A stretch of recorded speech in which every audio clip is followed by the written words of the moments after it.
She doesn't really see Aaliyah Edwards. She headbutts her. Like, she hits her with a haymaker. Completely accidental. According to Angel Reese, Aaliyah Edwards grabbed her neck.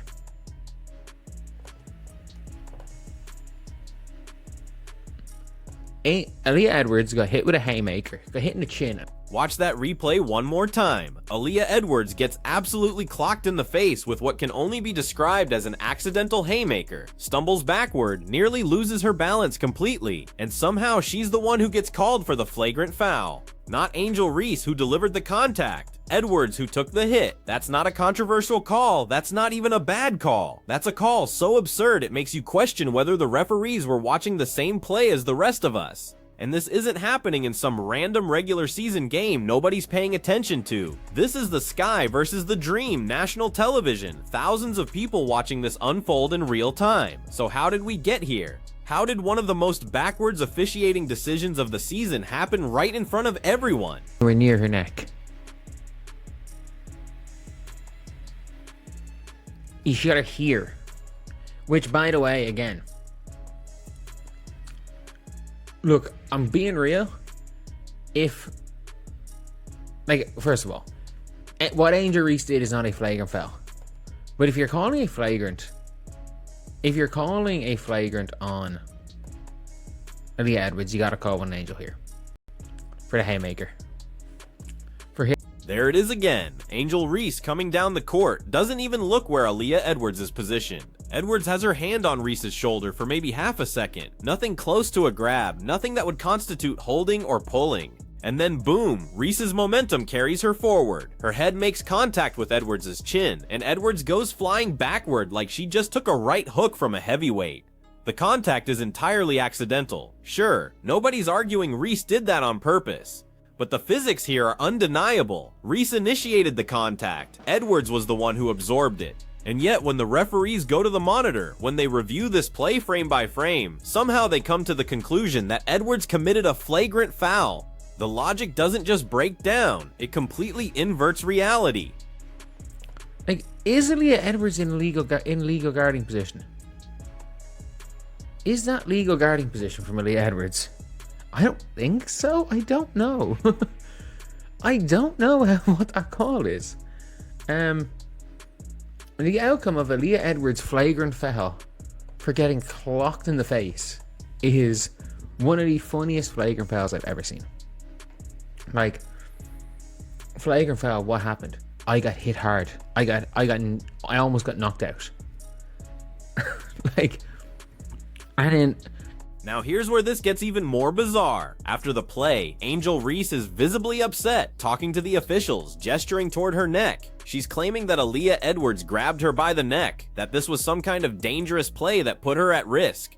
Let's be absolutely clear about what the video shows. Edwards' hand is on Reese's shoulder, briefly, as Reese is moving through her shooting motion. At no point does Edwards' hand go anywhere near Reese's neck. Not close. Not even in the general vicinity. This isn't a matter of interpretation or camera angles. The replay is crystal clear. Edwards' hand is on the shoulder. Reese's head comes forward. Contact happens with Edwards' face, not her hands. And yet Reese is selling this to the officials like she just survived a chokehold. The embellishment here is so extreme it would make a soccer player blush. Like, if you've ever played ball, if you smack somebody hard, you know what you've done. She knew she knocked Aaliyah Edwards back. This is a flagrant one, Dejanay. Yeah, Dejanay clawed him in the face, doesn't matter. How's a flagrant Edwards and no tech for Angel? Must be nice. Yeah, again, retaliating to nothing, standing over and shouting something at her on the ground. Like, I'm sorry, they wanted Sophie Cunningham sent to Alcatraz for that a few days ago.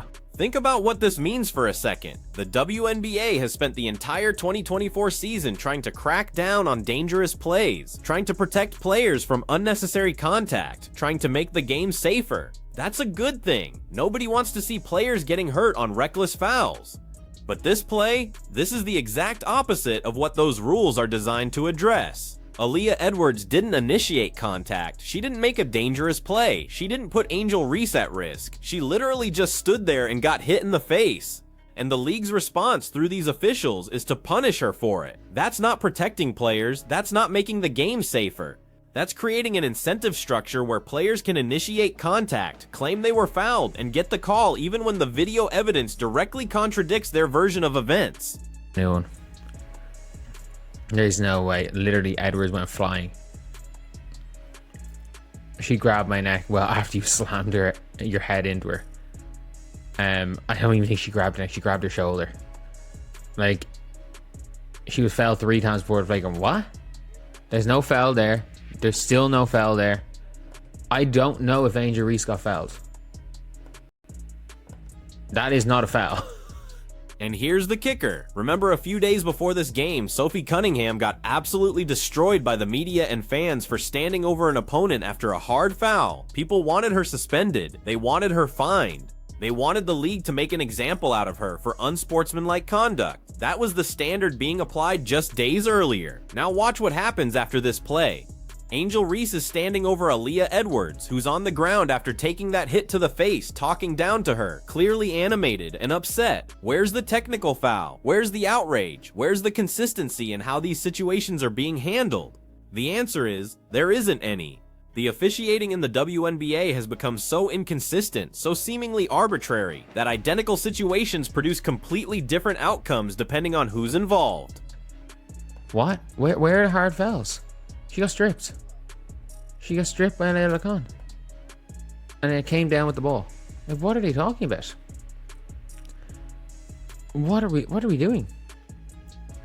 I truly think her grabbing her neck was on head. I don't even think she grabbed her neck.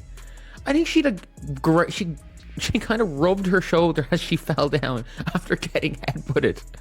Like, receiving a headbutt is essentially the diagnosis for what the foul was.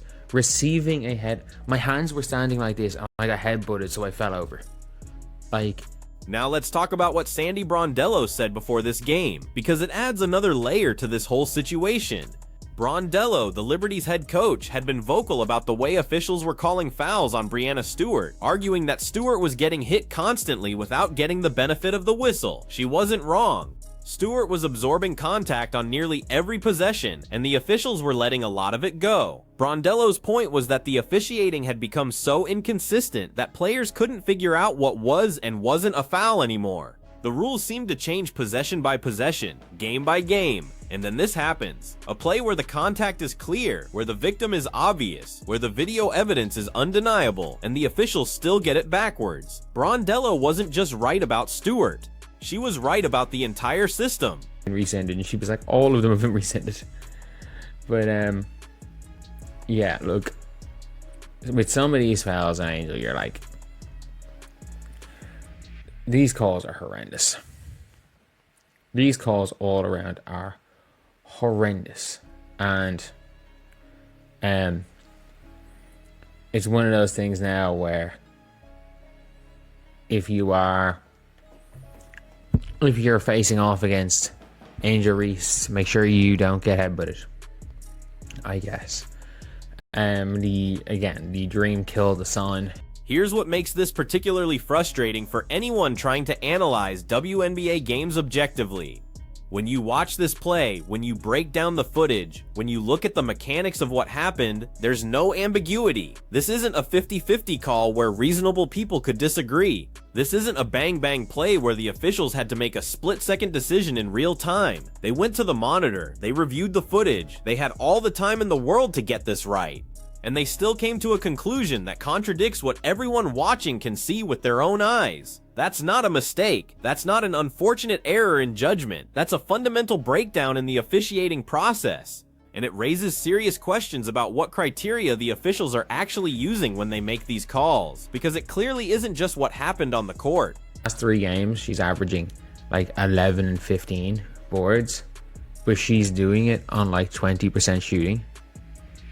Like, it's not funny how bad she's been from the field. Like, it's like 20%, but she's also been exceptional defensively. Her rebounding's been great. She's the hardest player to evaluate because she has her highs are so high and her lows are so low. Like, the aftermath of this call is almost as absurd as the call itself. The Dream ended up winning this game, and Angel Reese had one of the strangest stat lines of her rookie season.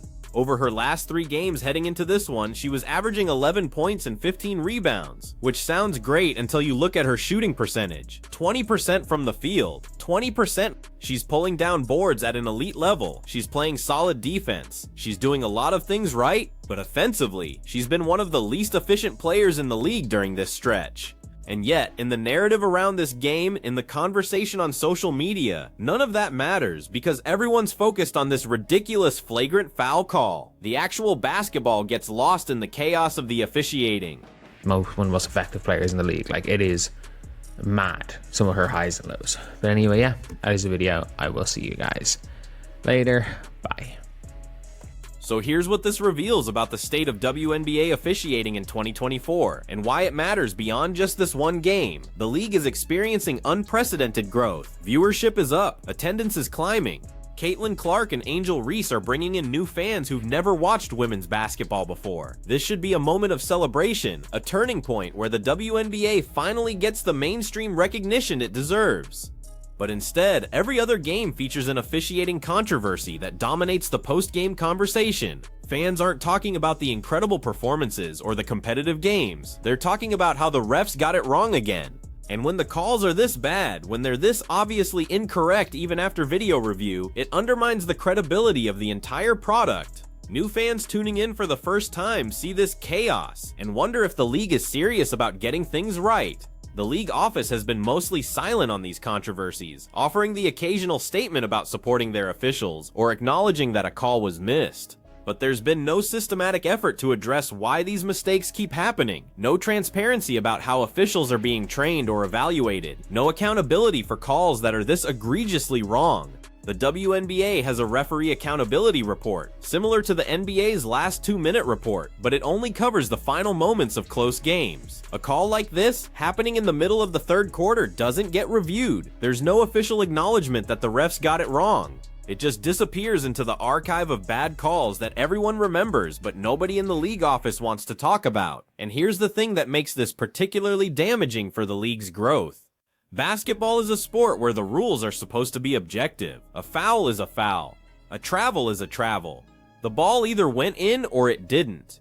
That objectivity is what makes sports compelling. You can debate strategy, you can argue about who's the better player, but the basic facts of what happened on the court should be indisputable. When officiating becomes this subjective, when identical plays get called differently, when video review somehow makes things worse instead of better, you lose that foundation. Fans start to feel like the outcomes are arbitrary, like the refs are just making it up as they go along. And once that perception takes hold, it's incredibly difficult to reverse. Think about what this means for player development too. If you're a young player trying to learn how to play defense in the WNBA, what lesson are you supposed to take from this play?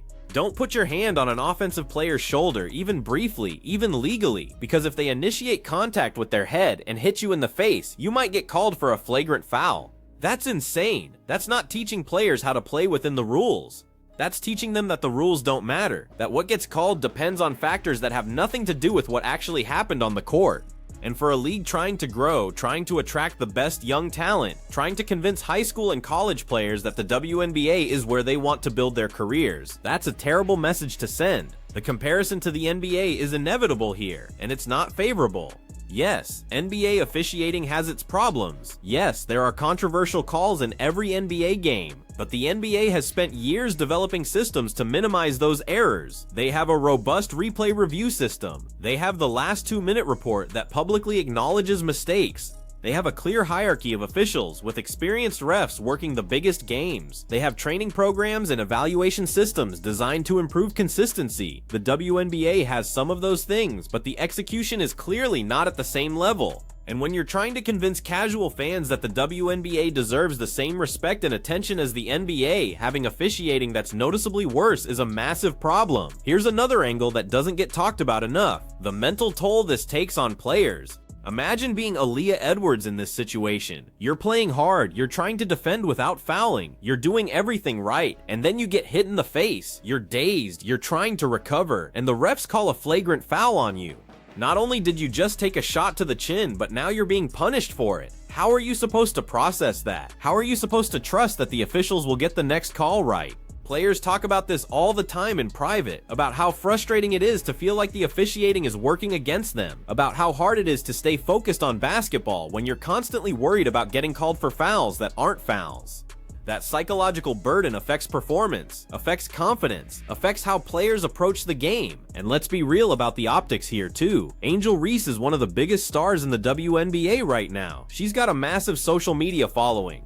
She's one of the faces of the rookie class alongside Caitlin Clark. When a call like this goes her way, when she clearly embellishes contact and gets the benefit of the whistle while the player who got hit gets punished, it creates a perception that star players get preferential treatment. Maybe that's not what's actually happening. Maybe the refs just blew the call because they misread the play, but perception matters. And when fans see this pattern repeat, when they see stars getting calls that role players don't get, it breeds cynicism about whether the games are being called fairly. The broader context matters too. This game happened during a stretch where the Sky were struggling, where Angel Reese was shooting 20% from the field, where the team desperately needed wins to stay in playoff contention. Does that influence how officials call the game? It shouldn't. The rules should be applied consistently regardless of the standings, regardless of who's playing, regardless of the narrative. But human beings are calling these games, and human beings are influenced by context whether they admit it or not. When a star player sells contact, when the crowd is loud, when the game is close, officials are more likely to blow the whistle. That's not a conspiracy theory, that's just human psychology. And until the WNBA implements systems to counteract those biases, these kinds of calls are going to keep happening. So what's the solution here? How does the WNBA fix this? First, there needs to be real accountability for officials who consistently make bad calls. Not just private evaluations that nobody sees, but public acknowledgement when calls are missed, especially calls this egregious. Second, the replay review system needs to be overhauled. If officials can watch a play 5 times on a monitor and still get it backwards, something is fundamentally broken in how they're being trained to evaluate these situations. Third, there needs to be consistency in how rules are applied. If standing over an opponent is unsportsmanlike conduct for Sophie Cunningham, it's unsportsmanlike conduct for Angel Reese. If embellishing contact is going to be tolerated, then it should be tolerated for everyone, not just certain players. And fourth, the league needs to be transparent about all of this. Fans aren't stupid, they can see when calls are wrong. Pretending everything is fine, refusing to acknowledge the problems, just makes it worse. The frustrating thing is that this game had so many other storylines worth discussing. The Dream's defensive adjustments in the second half were excellent. Aaliyah Edwards, despite this absurd call, played a solid game overall. Angel Reese's rebounding prowess continues to be genuinely impressive even when her shot isn't falling. But none of that gets the attention it deserves because everyone's talking about the officiating. And that's the real cost of calls like this. They don't just affect the outcome of one game. They dominate the conversation, they overshadow the actual basketball, and they make it harder for the WNBA to be taken seriously as a professional league. Look, officiating is hard. These refs are doing their best in real-time situations with imperfect information. Nobody expects perfection. But when you have video review, when you have multiple officials conferring, when you have all the tools necessary to get the call right, and you still end up with a decision this backwards, that's not about the difficulty of officiating. That's about systemic problems that need to be addressed. And until the WNBA takes these issues seriously, until there's real accountability and real transparency, these controversies are going to keep happening. The league can't afford that. Not when it's finally getting the mainstream attention it's worked so hard to achieve. So the question isn't whether this call was wrong. The question is whether anyone in the league office cares enough to do something about it. What do you think? Drop your take in the comments and let me know if you've seen a worse flagrant foul call than this one, because I genuinely can't think of one.